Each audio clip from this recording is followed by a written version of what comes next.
And today, I want to really talk about why posting on social media and in particular, why posting daily videos on YouTube may actually be hurting your brand or your channel.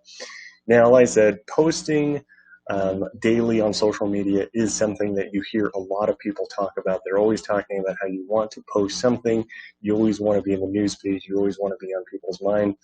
And this is true, but I do feel like it really also depends on the platform, right? I feel like with Instagram, Facebook, even Pinterest, TikTok, those kinds of things, there's the way that people consume content on those platforms is a lot different than YouTube. And I feel like a lot of people feel like you have to be doing daily videos on YouTube. You just have to be posting as much content as possible. And yes, by posting as much content as possible, you're able to get in front of more people. You're able to do that kind of stuff. But I really want to talk about something, at least from my own experiences with YouTube and what I've been kind of thinking about lately with YouTube. YouTube's something that we are trying to be a lot more consistent with, do a lot more videos on YouTube and really grow our YouTube channel. So, like I said, I've been taking a lot of, looking at a lot of different things on the platform itself. And one of the things that I started to realize is, if you have ever been on YouTube or you've ever watched any videos on growing a YouTube channel, any of that stuff, a lot of people talk about how you really have to have daily videos. Like if you want to grow your channel very quickly, come out and post daily content on your channel. And I was kind of going through and looking at some of the channels that I'm subscribed to and the people that actually post daily content. And over the past, I don't know, at least the past few months, what I've noticed is I actually have stopped watching a lot of those channels. And it's not necessarily that I don't like the content. It's not that I don't like the people. It's not any of that stuff. But what I have come to the conclusion is since they're posting videos and posting content every single day, I end up feeling like I don't have to necessarily watch their content, right? Because if I miss a video today, it's okay. There's another video that is coming out tomorrow and the day after that and the day after that. It's not necessarily that the interest isn't really there because I'm just seeing it so much and it's just, there's just so many pieces of content and there's a lot of things that I want to watch.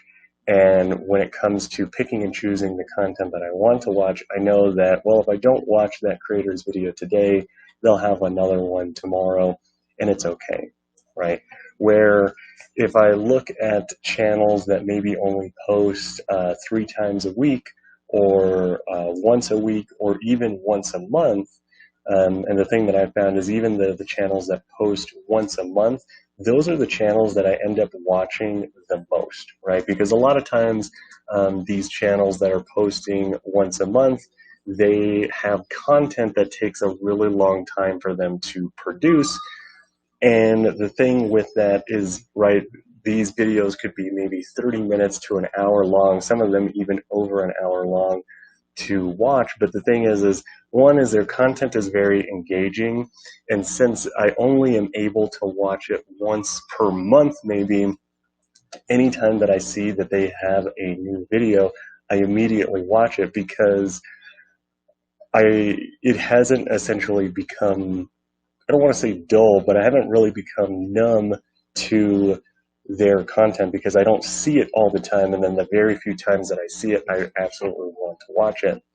And I think that this is kind of important whenever you're thinking about doing YouTube because, like I said, one is with YouTube as a whole, I do really see YouTube as an equal when it comes to your Netflix, your Roku's, your Amazon, Prime Video, Hulu, any of those, because people do spend a lot of time watching content, and it's not necessarily always how-to content. It's not how do I do this, how do I learn this thing. That is a very big part of it, and I think that that's kind of where YouTube has a little bit of a leg up from these other platforms like Amazon, Netflix, Hulu's, that kind of stuff, is people do use it as a learning tool, as a way to, like I said, just understand things a little bit differently. Like I said, whether you're looking at reviews, you're looking at how to do something yourself, it has that kind of content. But there is a lot of content on YouTube that is not necessarily education based. It's more just to pass time, right? Just like you would with Netflix, right? If you have a specific show that you really like watching on Netflix, you do it to help pass time, you do it to help relax. And I feel like there is also quite a bit of content on YouTube that serves that purpose as well. And I feel like that's one of the big things to really think about, right? Because one is, if you're producing how-to content, I think that coming out with a daily video on stuff isn't really that big of a deal, because one is, if you're posting how-to content all the time and you're posting on those kinds of things to grow your channel, based on what you are, like what industry or whatever you're talking about, I don't think that having daily content is necessarily a bad thing. But I do know that some of the channels that I watch that do a lot of how-to content, or a lot of, you know, even in the same space that we are marketing or any of that, I just don't end up watching a lot of it, because like I said, they come out with videos every single day, and it's easier for me not to watch those videos, and I'd rather watch the channels that I don't get to see content from that often. Now, of course, it's just like anything, the type of content that you're producing, the type of stuff that you talk about is also going to play a big factor in that. But I feel like this need to consistently post on social media and YouTube in particularly with daily content, I feel like is a strategy that can work. Maybe if you're a small channel and you're trying to get established, right, having more pieces of content out there is going to help you. But I feel like as you start to build your channel and you have essentially your subscriber base, I feel like you really have to start shifting a bit of your mindset to thinking just like how shows and series do, right? Whether it's a Netflix produced show, you know, I mean, there's hundreds of different shows, right? Shudder produces its own TV shows. If you don't know what Shudder is, it's essentially the horror movie version of Netflix or Hulu, any of that. They all produce their own TV series or movies or any of that stuff. And in particular with their seasons, you want to really understand that you have a viewer base or an audience or whatever you want to call it. And by not always pumping out content as quickly as possible, doing any of that, maybe look at producing some higher quality content that gets people excited, so that every time you have a piece of content that comes out, and even if it's longer, you're going to have way more people that are going to watch it and consume that content. Because like I said, I mean, it's interesting to me to hear people talk about why, like how to grow your YouTube channel, right? It's always like, oh, you want like some shorter videos and you don't always want to worry about the quality of the video. You don't want to do any of that. And to me, I think that that's true when you're starting out, but once you're kind of getting the ball rolling, I feel like you want to figure out, how do I make longer pieces of content that people are interested in, that I can consistently get people to watch, and how do I have a good enough schedule where, like I said, maybe it is once a week. Like I said, most TV series, most TV shows, you can have once a week, or the same thing, maybe even do like the streaming platform model where you come out with an entire season at one particular time, and that way you have that like binge-worthy content where maybe instead of producing once a week videos, you have really high quality content that you know your audience likes, and you produce an entire season's worth, right? Maybe 8 to 12. I mean, it depends on what it is, but you produce that and you essentially launch that entire thing at one time. That way people can literally binge watch through it, because just like anything, when people talk about growing their YouTube channel, um, regardless of who out there is saying it, but really even just what YouTube and Google say is it's all about your watch time. So the longer you can get people to watch your content, that's what's really going to help your channel the most. So instead of thinking like what's the shortest, what's the XYZ whatever, and posting every single day and going for massive amounts of content that may be lower quality, what if you look at doing, really high quality pieces of content, and high quality is all up to what you think, right? Whatever you are normally doing now, I would say, how do you take it 1 to 2 steps above what you're doing now? And that is high quality in your ecosystem, right? Because what Netflix produces is a different level of high quality than what, maybe a CBS show does, or I don't know, anybody else, right? Everybody has their own level of quality. And as long as you're moving the needle forward and you're doing stuff that's higher quality than you've been doing, I think that's good enough, right? You don't need to go and hire a big, massive production company. You don't need to go and get all kinds of equipment like what we have here. But I think that you need to start thinking about moving up to those levels. And like I said, eventually getting to that point. But really just thinking about how do we take our content, make it longer, and not in the sense of just like, well, I need to make something that's 30 minutes, but say, okay, if my average piece of content is, I don't know, let's say that you're in the 10-minute range, how do we make it 15 minutes, but still make it just as engaging, right? Because that's the thing is don't just think that you need to add as much time as possible and have it really long and drawn out, but it's how do we make longer engaging pieces of content, right? How do you make something that's 15 minutes long that's really engaging? How do you make something that's 20 minutes that's engaging, right? I mean, just like one of the shows that I'm watching now on Netflix, like I said, they're 45-minute episodes, and you pretty much watch an entire episode and you want to watch the next one. Like you have to watch the next one. That's how they write it, because it's so engaging all the way through. And then of course they leave you with a cliffhanger to go into the next thing, and really start thinking about how you start utilizing those things in what you do, right? And that's kind of some of the stuff that we've been kind of talking about here, and trying to figure out like what is, can we essentially come up with maybe different series that we can have on our channel, right? Because we want to think of our channel as like the Netflix, and then how do we come up with series on our channel, right, that people may be interested in, or even if it's just like maybe a series only has 1 season, right?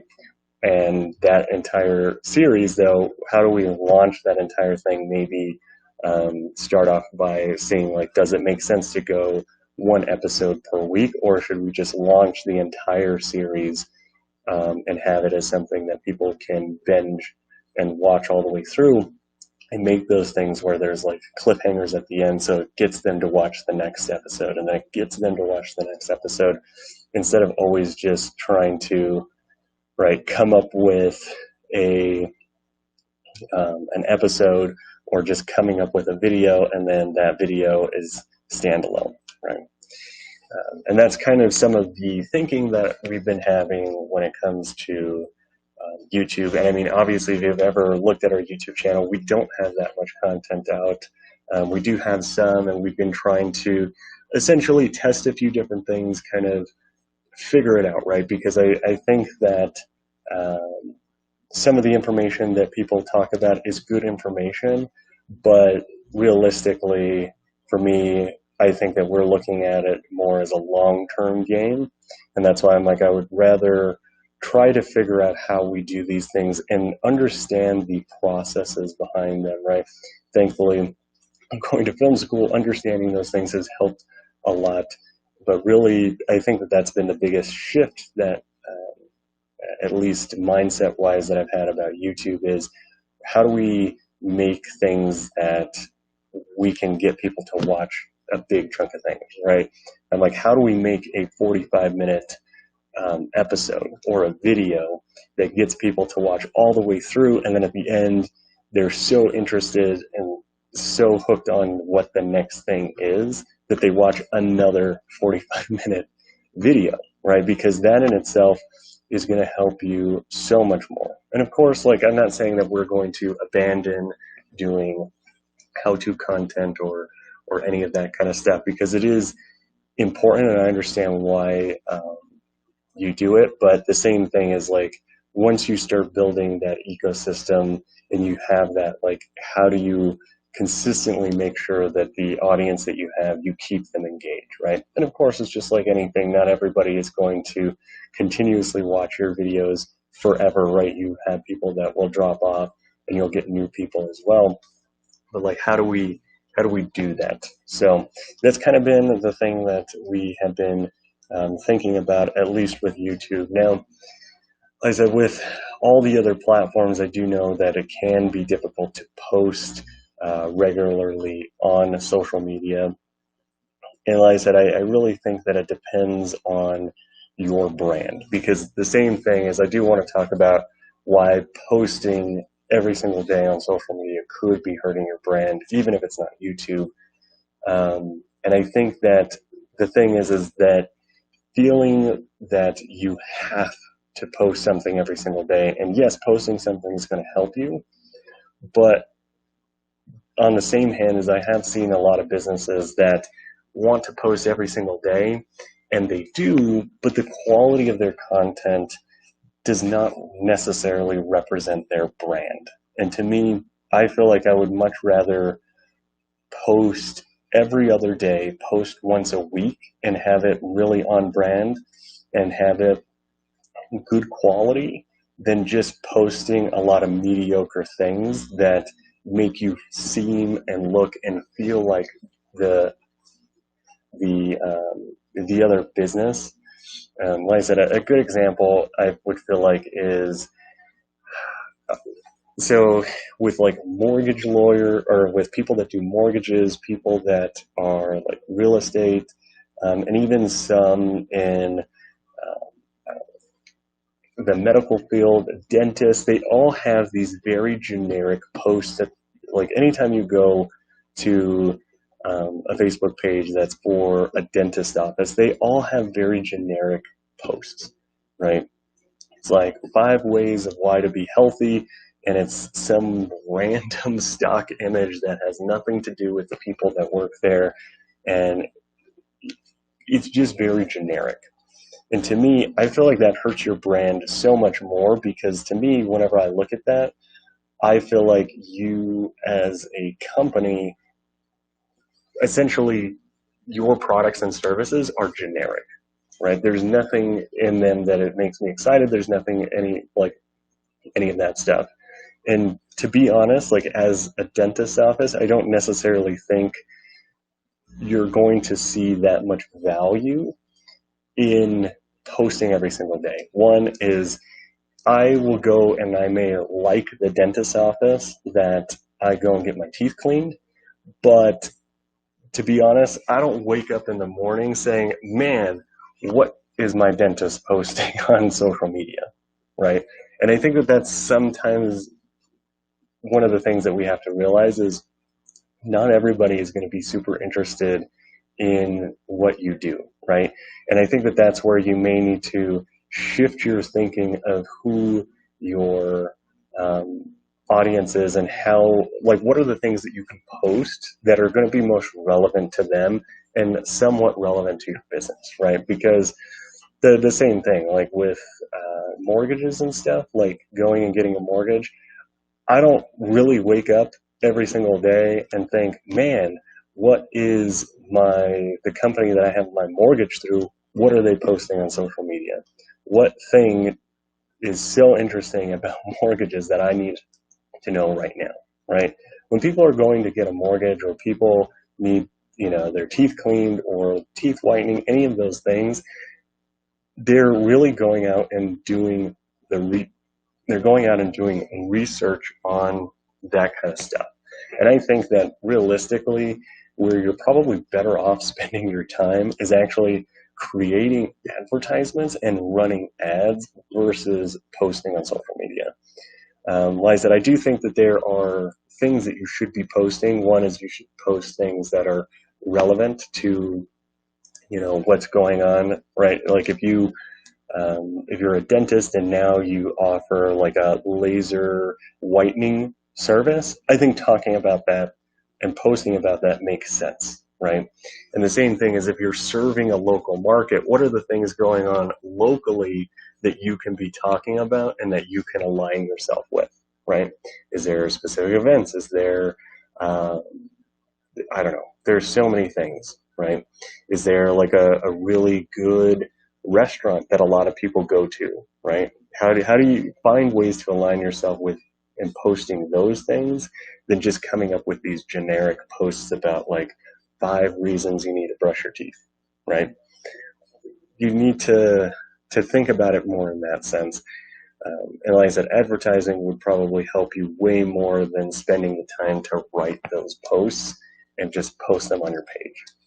Because like I said, I mean, realistically, what people are going and looking at the most online is things to help them essentially escape from their reality, learn more about something, possibly be getting their news sources, whatever it is. Like that's what people do. They want to have some kind of thing that's entertaining to kind of distract them from what they're doing for the most part. That's what a lot of social media does, and really to see what their friends are doing, all that kind of stuff, not necessarily what is XYZ dentist office doing, what is so and so doing, right? And that's why even like if you look on our Facebook page, like we don't really post that often because one is I'm like, there's other channels that I think that we need to focus more so on. We mainly look at Facebook as an advertising platform, and we do post stuff so that people realize like, hey, we are still a business. Because if you never post anything, there's plenty of times where we'll go online, look up a restaurant, go to their social media page to see like, do they have any specials going on? And especially now with all of the quarantine and with everything changing and who's open and who's closed, you go to Facebook to see any of the recent updates. But if I go on there and I see that you haven't posted since, like last year, I'm going to assume that you're probably not in business anymore. Because one is, I've gone to plenty of websites where everything looks totally fine and you call up a business and the phone's disconnected and they're out of business. It's because people don't take the time to take their websites down. They don't do any of that. And social media is a quick way to judge, are you still in business or not? So I think that that's why I don't think you necessarily need to be posting every day, but you do need to post, right? I think that if you're posting at least a minimum of once a week, I think that you're okay, right? I mean, even like with these live streams, that's one of the things that it allows us to do, right? We are at least getting one post at the bare minimum out every single week. But like I said, we're not necessarily looking at going and posting stuff just on our Facebook page to try and get business, right? It's more of letting people, making people aware of what we do, what we talk about, and that we're even still around. That's more of what it is. It's more like your website, right? You can build your website, you can put it out there, but if you don't go and advertise it, you don't go and promote it, you don't do any of that, people aren't going to know that you exist. And that's essentially the way that I think of Facebook posts. It's just there to help people understand what you do. And with Facebook, like I said, for us, one is there are a lot of people that like marketing and advertising, like that kind of stuff. But for the masses, like, it's not something that's super interesting, right?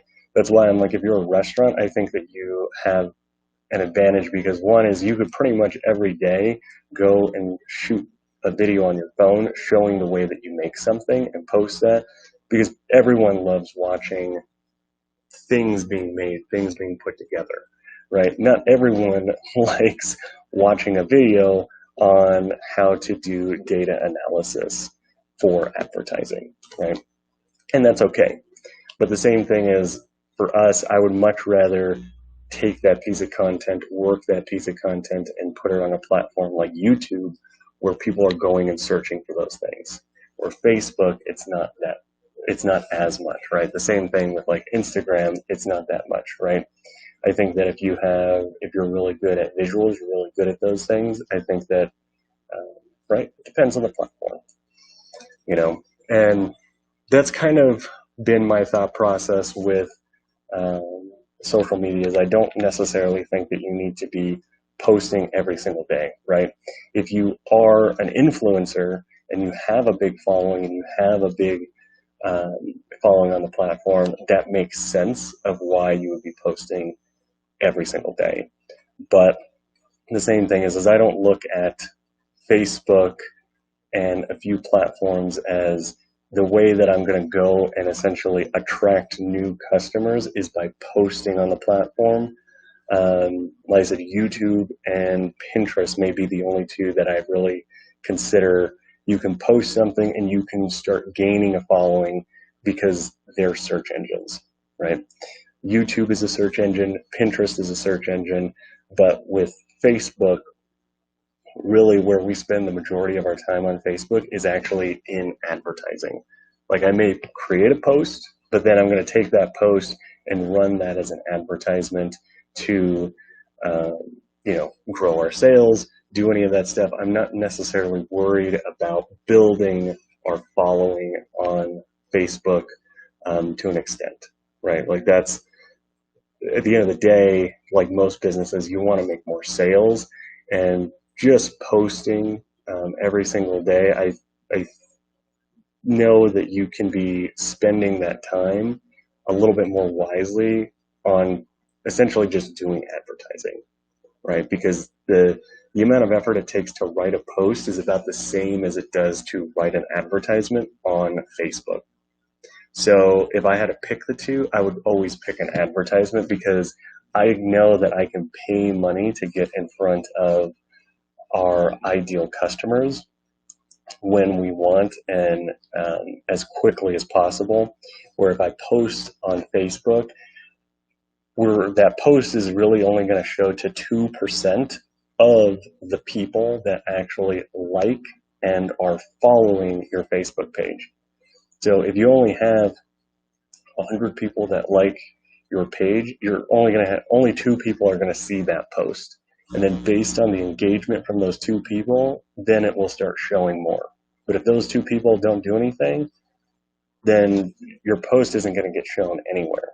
Where I would much rather pay whatever $100 and promote that and actually run a promotion or have an advertisement or even just pay to have a piece of our content get in front of people. That way they know who we are, doing some of that brand building, than just relying on posting and not doing anything with it. So like I said, we kind of talked about quite a few things with that. I hope that really gives you a little bit of a different perspective on the whole posting on social media and just not feeling like you have to consistently be in this hamster wheel of every single day trying to come up with something.